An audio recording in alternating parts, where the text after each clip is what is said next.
retrouvez sec. Vous venez de descendre d'un long vol, après avoir passé 4 heures dans un avion bondé, avec 165 autres personnes. Vous apprenez que vos bagages sont retardés.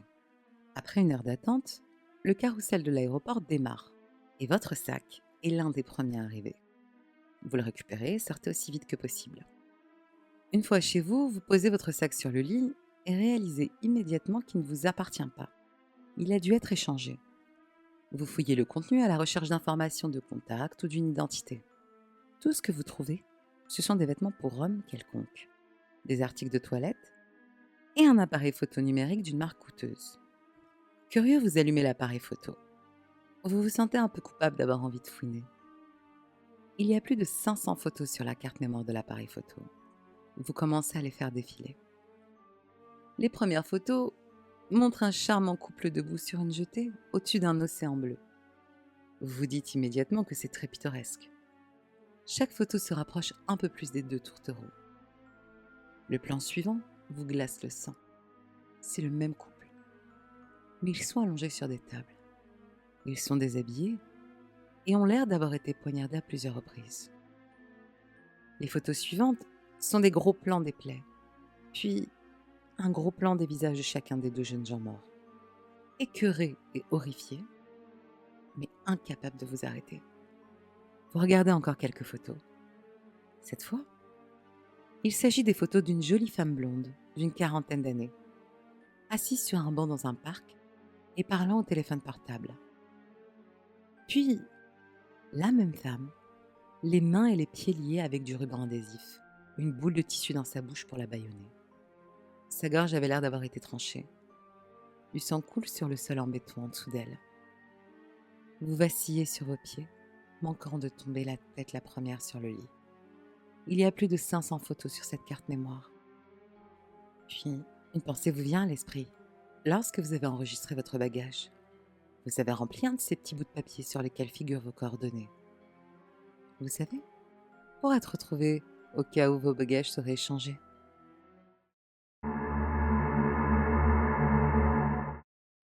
Pizzeria. Après avoir déménagé dans une petite ville du sud du Michigan, j'ai trouvé un emploi de caissière dans un magasin local.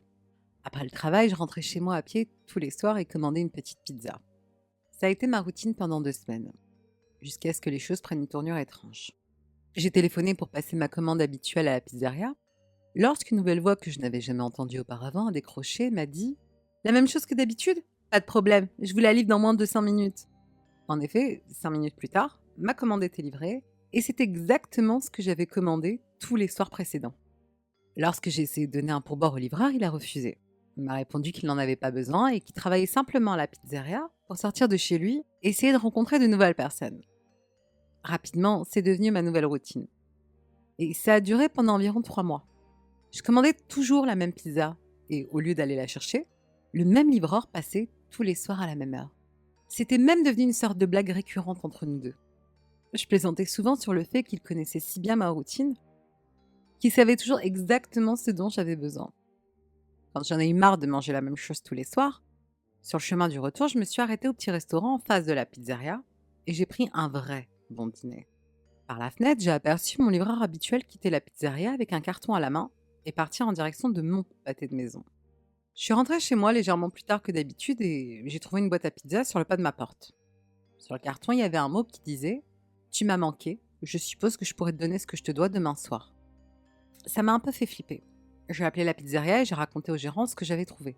Je lui ai parlé du message et lui ai dit que depuis 3 mois, le même livreur passait tous les soirs à la même heure et que j'étais sûre que c'était lui qui avait laissé ce message. C'est alors que le propriétaire de la pizza m'a dit une chose à laquelle je ne m'attendais pas mais qui m'a glacé le sang. « Madame, nous ne livrons pas. »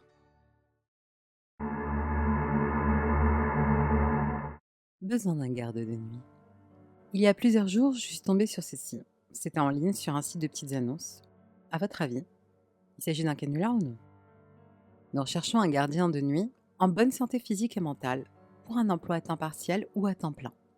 L'emploi offre un salaire compétitif de 10,50 $ de l'heure, avec des horaires de travail entre 22 heures et 6 heures du matin. Vous devrez effectuer plusieurs rondes nocturnes dans les locaux et prendre des notes de vos observations. Il existe également plusieurs règles que vous devez suivre. Petit 1. Vous serez la seule personne sur place entre 23h et 4h du matin. Si vous entendez ou voyez une autre personne entre ces heures, n'essayez pas de lui parler ou de l'approcher. Retournez à votre bureau et contactez les autorités. Si vous entendez ce qui ressemble à un chant d'enfant, quittez immédiatement les lieux et appelez le numéro suivant. 0. Petit 2. Il est considéré comme normal que les mannequins de l'aile artistique changent de position pendant la nuit. Ne déplacez pas et ne manipulez pas les mannequins. Petit 3. Entre 2h27 et 3h48, il est conseillé de retourner à votre bureau et de surveiller le musée via notre système de sécurité. Si vous entendez quelque chose frapper à votre porte, n'accusez pas réception et n'enquêtez pas. Assurez-vous que votre porte reste verrouillée pendant ce temps. Petit 4. Le sarcophage de l'exposition d'histoire ancienne doit être vérifié plusieurs fois pendant la nuit. S'il semble sourire, fermez-le et refermez-le. Si quelque chose bouge à l'intérieur, ne l'éclairez pas avec votre lampe de poche. Si le sarcophage est ouvert, retournez à votre bureau et fermez les portes à clé. Tout devrait être normal au matin. Petit 5. Il est déconseillé de rester trop longtemps dans une zone du musée. Veillez à vous déplacer rapidement d'une exposition à l'autre. Si vous entendez une respiration, nous vous recommandons d'éviter de regarder dans la direction d'où provient le son. Petit 6. En aucun cas, vous ne devez rester dans votre bureau entre 1h et 2h du matin. Petit 7. Vous pouvez utiliser les toilettes sur place à tout moment. Toutefois, vous devez vous abstenir d'entrer dans les toilettes du 3e étage. Petit 8. Vous ne devez en aucun cas tenter de pénétrer dans le sous-sol. Cet étage est surveillé à distance et ne doit pas être patrouillé la nuit. Si vous pensez que quelque chose bouge au sous-sol, ignorez-le. Si quelque chose sort du sous-sol, quittez immédiatement les lieux et appelez ce numéro. 0. Si vous êtes intéressé par ce poste, veuillez nous appeler au ou nous envoyer un courriel au. Nous nous réjouissons de vous voir au musée Arkwright.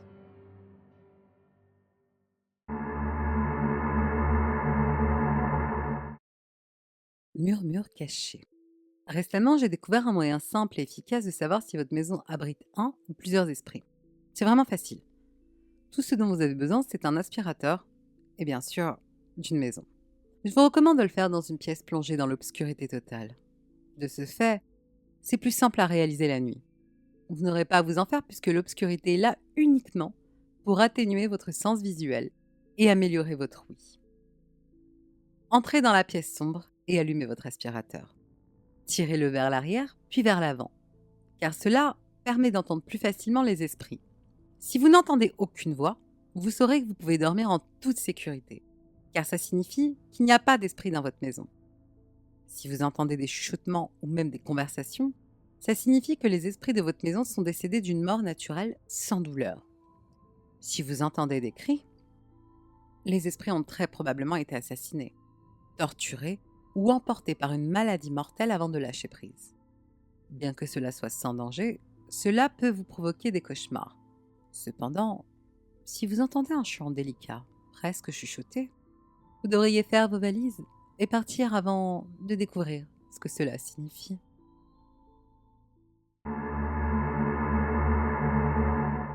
Solitude.